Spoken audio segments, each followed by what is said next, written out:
Bank எக்ஸாமை சில aspirants first அட்டெம்ப்ட்லேயே clear பண்ணிடுறாங்க. சில ஆஸ்பிரண்ட்ஸுக்கு நிறைய அட்டெம்ப்ட் எடுத்தோம், நிறைய மெயின்ஸ் எடுத்தோம், எழுதியும் அவங்க மார்ஜினில் மிஸ் பண்ணிடுறாங்க. ஏன் இப்படி நடக்குது? இதற்கான சொல்யூஷன் என்ன? இப்போ புதுசாக வரக்கூடிய ஆஸ்பிரண்ட்ஸ் என்ன பண்ணணும்? ஆல்ரெடி போன வருஷம் மெயின்ஸ் எல்லாம் எழுதி மிஸ் ஆன ஆஸ்பிரண்ட்ஸ் என்ன பண்ணணும் அப்படிங்கிற கம்ப்ளீட் டீட்டெயில்ஸ் என்னுடைய எக்ஸ்பீரியன்ஸ் நான் பார்த்து கிளியர் பண்ண ஃபஸ்ட் அட்டெம்ப்டில் கிளியர் பண்ண ஆஸ்பிரண்ட்ஸுடைய ஃபீட்பேக் எல்லாமே நான் இந்த வீடியோவில் உங்களுக்கு சொல்கிறேன். ஸோ இந்த வீடியோ லைக் பண்ணிவிட்டு சேனலை சப்ஸ்கிரைப் பண்ணிக்கோங்க ஃப்ரெண்ட்ஸ். ஏன் ஃபஸ்ட்டு அவங்களால மட்டும் மொதல் அட்டெம்ப்டில் கிளியர் பண்ண முடியுதுன்னா அதில் நிறைய ஃபேக்டர்ஸ் இருக்குது, மல்டிபிள் ஃபேக்டர்ஸ் இருக்குது. ஓகேங்களா?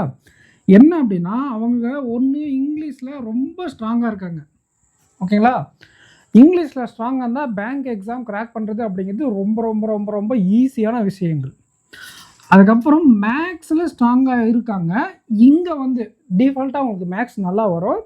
இங்கே வந்து அவங்களுக்கு ப்ராப்பரான கைடன்ஸ் கிடைக்கிறதுனால ஈஸியாக பேங்க் எக்ஸாம் கிளியர் பண்ணிடுறாங்க. ப்ராப்பரான கைடன்ஸ் இருந்தால் மட்டும் போதுமா சார் அப்படின்னா கிடையவே கிடையாது. ஏன் அப்படின்னா அது கன்சிஸ்டண்ட்டாக ஒரு 4 மாதம் 5 மாதம் வந்து பார்த்திங்கன்னா இம்ப்ளிமெண்ட் பண்ணணும், ப்ராக்டிஸ் பண்ணணும். சரிங்களா? அந்த டைமில் தான் எக்ஸாமை கிராக் பண்ண முடியுது.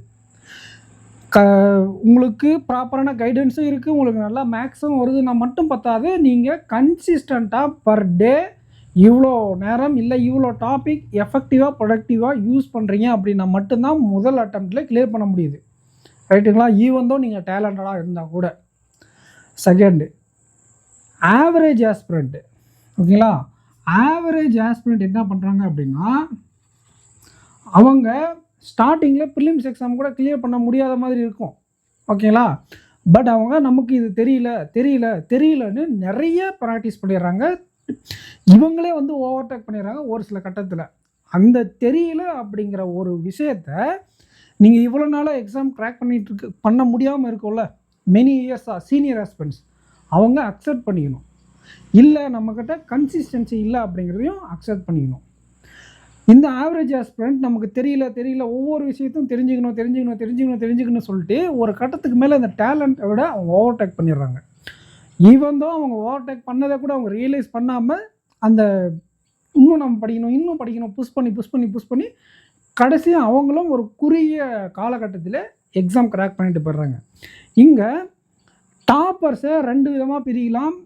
கன்சிஸ்டன்சியாக இல்லாதவங்க, கன்சிஸ்டன்சியோட இருக்கிறவங்க. இந்த கன்சிஸ்டண்ட்டாக இருக்கிறவங்க பற்றி பிரச்சனை இல்லை. அவங்க மொதல் அட்டெம்ப்ட்லேயே இயர்லேயே கிளியர் பண்ணிடுறாங்க.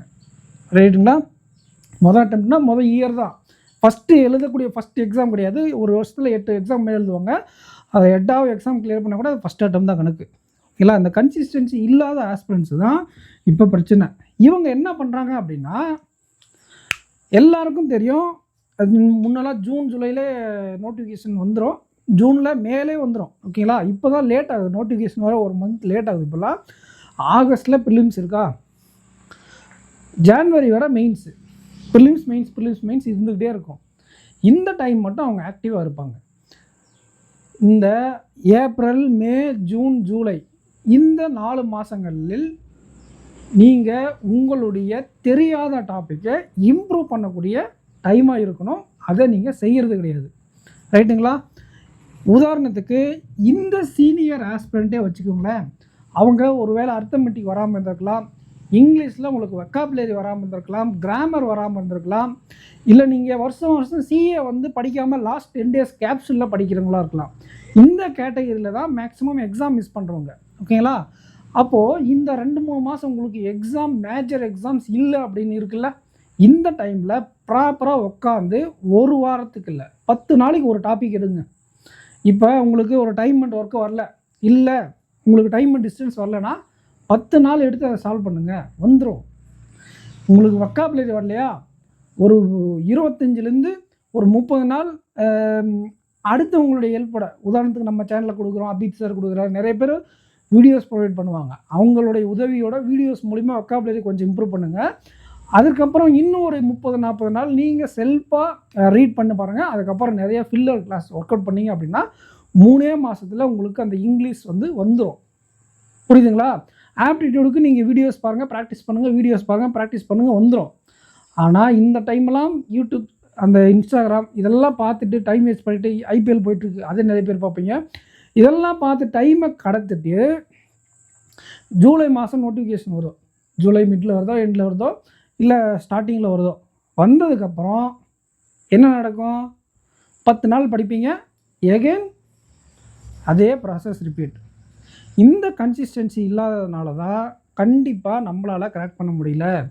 இதற்கு என்ன காரணம் அப்படின்னா, நமக்கு எல்லாமே தெரியும், நமக்கு ஆப்ட் ரீசனிங் எல்லாமே தெரியும், நம்ம ஆல்ரெடி நிறைய மெயின்ஸ் எழுதிட்டோம், 1 மார்க்கில் தானே போச்சு, அடுத்த வருஷமும் அதே 1 மார்க்கில் தான் போகும். நல்லா நோட் பண்ணி வச்சுக்கோங்க. இந்த விஷயங்களை இப்போ நீங்கள் எகெயின் உங்களுடைய பேசிக்ஸை ரீஸ்டார்ட் பண்ணல அப்படின்னா அடுத்த வருஷமும் அதே 1 மார்க்கில் தான் போகும். ஏன்னா நீங்கள் எல்லா வருஷமும் அதே தான் பண்ணிகிட்ருக்கீங்க. ஈவன் தோ 1 மார்க்கில் போனது அடுத்த வருஷம் 10 மார்க்கில் கூட ஃபெயில் ஆகிருக்கும். இந்த வருஷம் நிறைய பேர் எக்ஸ்பீரியன்ஸ் பண்ணியிருப்பீங்க. எப்படின்னா, போன வருஷம் இந்த காம்படிஷனில் விட 2-3 மடங்கு அதிகம் ஆச்சு இந்த வருஷம் காம்படிஷன். அப்போ போன வருஷம் 1 மார்க்கில் ஃபெயில் ஆனோன்னா இந்த வருஷம் கிளியர் பண்ணிடணும்னு தான் நினைப்பீங்க. அதுதான் இல்லை. என்ன ஆயிடுச்சுன்னா, 1 மார்க் ஃபெயில் ஆனாலும் 10 மார்க்கில் ஃபெயில் ஆகிட்டாங்க. அந்தளவுக்கு கட் ஆஃப் அதிகம், காம்படிஷன் அதிகம். அதுக்கு காரணம் என்ன? நீங்கள் உங்களுடைய வீக்னஸை இம்ப்ரூவே பண்ணல. என்றைக்கு நீங்கள் இதை இம்ப்ரூவ் பண்ணுறீங்களோ அன்றைக்கி வர கண்டிப்பாக ஸ்ட்ரகிள் ஆவீங்க. ஓகேங்களா? நீங்கள் ஒரு வீக்னஸ் இல்லாத ஒரு ஆஸ்பிரண்ட்டாக எக்ஸாம் ஹாலுக்குள்ளே போங்க. அன்றைக்கி எக்ஸாம் பரவாயில்ல, ஒழுங்காக பண்ணலன்னா கூட பரவாயில்ல, 8 மெயின்ஸ்க்கு மேலே எழுதுவீங்க. குறைஞ்சது 5 மெயின்ஸாச்சும் எழுதுவீங்க. ஓகேங்களா? அந்த 5 மெயின்ஸில் சீனியர் ஆஸ்பிரண்ட் சொல்கிறேன், 5 மெயின்ஸில் ஒரு எக்ஸாம் 4 நாள் ஒழுங்காக இல்லாமல் இருக்கும், 2 எக்ஸாம் நல்லாமல் இருக்கும், எல்லா எக்ஸாமும் நல்லா இல்லாமல் இருக்கும்.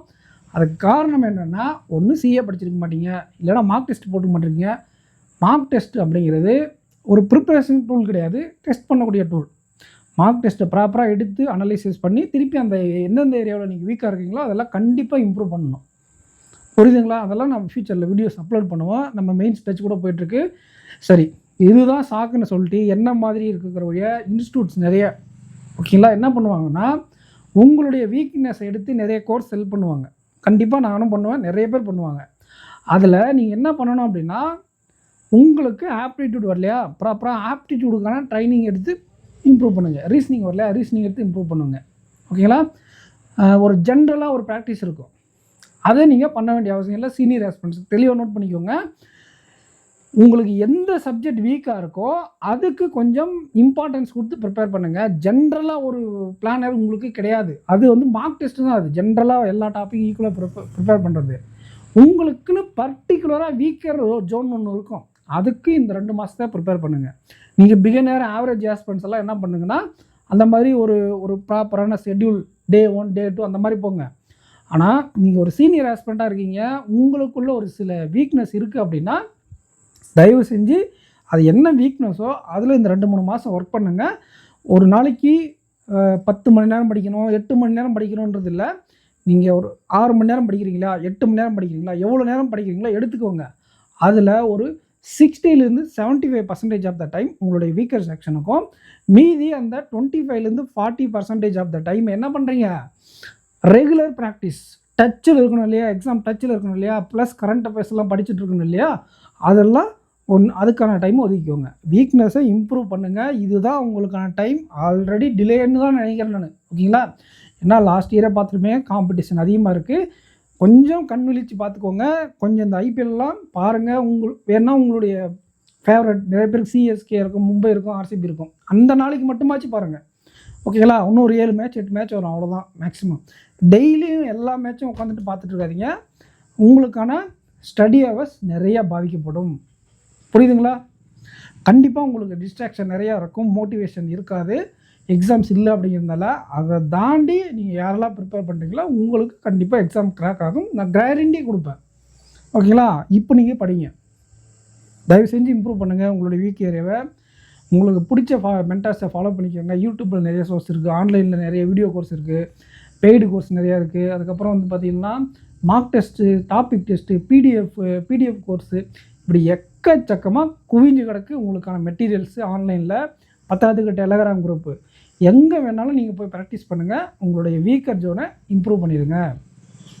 சரிங்களா? ஸோ ஃபஸ்ட்டு அட்டெம்ப்டில் அவங்க கிளியர் பண்ணுறதுக்கான காரணம் என்ன அப்படின்னா, அவங்க அந்த 4 மாதம் ப்ராப்பராக நம்ம ப்ராக்டிஸ் பண்ணல எக்ஸாம் கிராக் பண்ணிடலாம். அவங்க வந்து 2 மாதத்தில் எக்ஸாமை கற்றுக்குறாங்க. காலேஜ்லேயே ஓரளவுக்கு படிச்சுட்டு வராங்க இப்போல்லாம். இல்லை என்கிட்ட நிறைய பேர் காலேஜ் ஹஸ்பண்ட்ஸ் கேட்குறாங்க, என்ன சார் சிலபஸ்ஸு, எங்கே படிக்கணும், எந்த யூடியூப் சேனல். நான் நிறைய சேனல் சொல்லியிருக்கேன். ஃபீல் ஃபீல்டு, ரதினா குவான்ஸு, KR logics, so Jackson sir, இவங்களெல்லாம் ஃபாலோ பண்ணிக்கோங்க பேசிக்ஸு, அவங்களுடைய பழைய வீடியோஸ்லாம் எடுத்து பாருங்கள் அப்படின்னு காலேஜ் ஹஸ்பண்ட்ஸ் இப்போ வந்து படிக்கிறாங்க. புரியுதுங்களா? அதை படிச்சுட்டு அதுக்கப்புறம் கொஞ்சம் அட்வான்ஸ் லெவலில் ஷார்ட்கட்ஸ்க்கெல்லாம் போங்க அப்படின்னு நம்ம சஜஸ்ட் பண்ணுறோம். யாருக்கு இன்னும் அப்ளையே பண்ணல எக்ஸாம், பேங்க் எக்ஸாமுக்கு அப்ளையே பண்ணாத ஒரு ஆஸ்பிரண்ட்டு நம்மக்கிட்ட நிறைய பேர் வந்து, ஒருத்தங்க 2 பேர் இல்லை, நிறைய பேர் கேட்குறாங்க. ஓகேங்களா? ஒரு சில பழைய வீடியோஸில் போய் கமெண்ட் செக்ஷனில் பாருங்கள். நான் காலேஜ் படிக்கிறேன் சார், நான் பிகாம் படிக்கிறேன், நான் பிஇ ஃபைனல் இயர் படிக்கிறேன், நான் பேங்க் எக்ஸாம் ப்ரிப்பேர் பண்ண போகிறேன், எனக்கு எந்த சோர்ஸ் வேணும். இன்றைக்கி காலையில் கூட ஒருத்தவங்க வந்துட்டு போனாங்க. ஸோ ப்ராப்பராக இப்போ இருந்து அவங்க என்ன பண்ணுறாங்கன்னா படிக்க ஆரம்பிச்சிடறாங்க. எக்ஸாம் வந்ததும் அந்த சீரியஸ்னஸோட ஒரு 4 மாதம் 5 மாதம் கடந்துட்டாங்களானவே அவங்க எக்ஸாம் கிளியர் பண்ணிடுறாங்க. நம்மக்கிட்ட அந்த கன்சிஸ்டன்சி நீங்கள் நல்லா எத்தனை பேர் கமெண்ட் பண்ணுங்கள், எத்தனை பேருக்கு 10 நாளைக்கு மேலே அந்த கன்சிஸ்டன்சி மெயின்டைன் பண்ண முடியும். சில பேர் 2 நாள் கூட மெயின்டைன் பண்ண முடியறதில்ல. அதுக்கான காரணம் என்ன அப்படின்னா, அது சயின்டிஃபிக்காக போனால் டோபமைன் வேஸ்ட் பண்ணிடுறோம். அது இன்ஸ்டாகிராம் ப்ளஸ் 18+ ப்ளஸ் வேறு என்ன, அந்த யூடியூப் ஷார்ட்ஸு, ஸோ இந்த அதிகமாக ஸ்வீட் சாப்பிட்றது, இந்த மாதிரி விஷயங்கள்லாம் நம்மளுடைய டோபமைனை வேஸ்ட் பண்ணிட்டீங்க அப்படின்னா உங்களுக்கு மோட்டிவேஷன் இருக்காது, எதுவுமே பண்ணுறதுக்கான ஈடுபாடு இருக்காது. கண்டிப்பாக அதெல்லாம் கொஞ்சம் ரிசர்வ் பண்ணி வச்சுக்கோங்க. மாலையிலும் காலையிலும் டெய்லி குளிங்க வெயில் காலத்தில். ஸோ உங்களுடைய பாடி ஹீட்டை கொஞ்சம் குறைவாக வச்சுக்கிட்டாலே உங்களுக்கான டிஸ்ட்ராக்ஷன் நிறைய இருக்காது. வேணால் ட்ரை பண்ணி பாருங்கள். பகலில் ஒரு டைம் குளியல் போடுங்க, நைட்டு தூங்கும்போது இல்லை காலையில் ஒரு நாளைக்கு 2 வேளை குளிங்க. சரிங்களா? சளி வர மாதிரி இருந்துச்சுன்னா சூடு பண்ணி ஆற வச்சு குளிங்க. இல்லைனா மைல்டு ஹீட்டில் குளிங்க. ரொம்ப ஹீட்டில் குளிக்க வேணாம், ரொம்ப மைல்டாக இருக்கும்போது குளிங்க. ஆட்டோமேட்டிக்காக உங்களுடைய டெம்பரேச்சர் ஹீட் வெளியே போனதுக்கப்புறம் அந்த எனர்ஜி உங்களுக்கு நிறையா வரும். உங்களுக்கான ப்ரிப்பேர் பண்ணக்கூடிய அந்த மைண்ட் செட் வரும். சரிங்களா? வெயில் காலத்தில் கொஞ்சம் கஷ்டம்தான், பட் இருந்தாலும் நீங்கள் இதை பண்ணீங்கன்னா கண்டிப்பாக உங்களால் உட்காந்து நிறைய நேரம் படிக்க முடியும். வேஸ்ட் பண்ணிடாதீங்க இந்த டைமை. எகைன் அடுத்த வருஷமும் இதே மாதிரி மாட்டிப்போம். ஏன்னா ஒன்ஸ் எக்ஸாம் ஸ்டார்ட் ஆகிடுச்சுன்னா நம்ம இம்ப்ரூவ் பண்ணுறதுக்கோ படிக்கிறதுக்கோ டைம் சுத்தமாக இருக்காது. ஓகேங்களா? Only mark test, current affairs. போன வருஷம்லாம் இத்தனை வருஷமாக நீங்கள் எழுதிட்டுருக்கீங்க, கண்டிப்பாக உங்களுக்கு தெரியும். இந்த டைம் விட்டால் உங்களால் இம்ப்ரூவ் பண்ணுறதுக்கு டைம் கிடைக்கவே கிடையாது. ஆகஸ்ட்டுக்கு மேலே சுத்தமாக கிடைக்காது.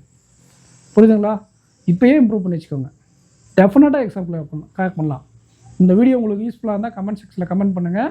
இப்போ நான் சொன்ன ஸ்டேஜில் நீங்கள் எத்தனை பேர் இருக்கீங்க அப்படிங்கிறத கமெண்ட் பண்ணிவிட்டு இந்த வீடியோக்கு லைக் பண்ணிக்கோங்க, சேனலை சப்ஸ்கிரைப் பண்ணிக்கோங்க. நீங்கள் மெயின்ஸுக்கு ப்ரிப்பேர் பண்ணுறீங்கன்னா நம்மளுடைய டிஎன் பேங்கர்ஸ் அகாடமி ஆப்பை டவுன்லோட் பண்ணி யூட்டிலைஸ் பண்ணிக்கோங்க. உங்களுக்கு தேவைப்பட்டால் யூட்டிலைஸ் பண்ணிக்கோங்க. ஸோ பிகினர்ஸ்க்காகவும் நாங்கள் ஃபியூச்சரில் வீடியோஸ் ப்ரொவைட் பண்ணுவோம். இப்போதைக்கு எங்களுடைய டார்கெட் மெயின்ஸ் ஆஸ்பெக்டாக இருக்காங்க. ஸோ அவங்களுக்காக தான் கண்டென்ட்ஸ் எல்லாம் ஒர்க் அவுட் பண்ணிகிட்ருக்கோம். சரிங்களா? நெக்ஸ்ட் வீடியோவில் மீட் பண்ணலாம். தேங்க்யூ.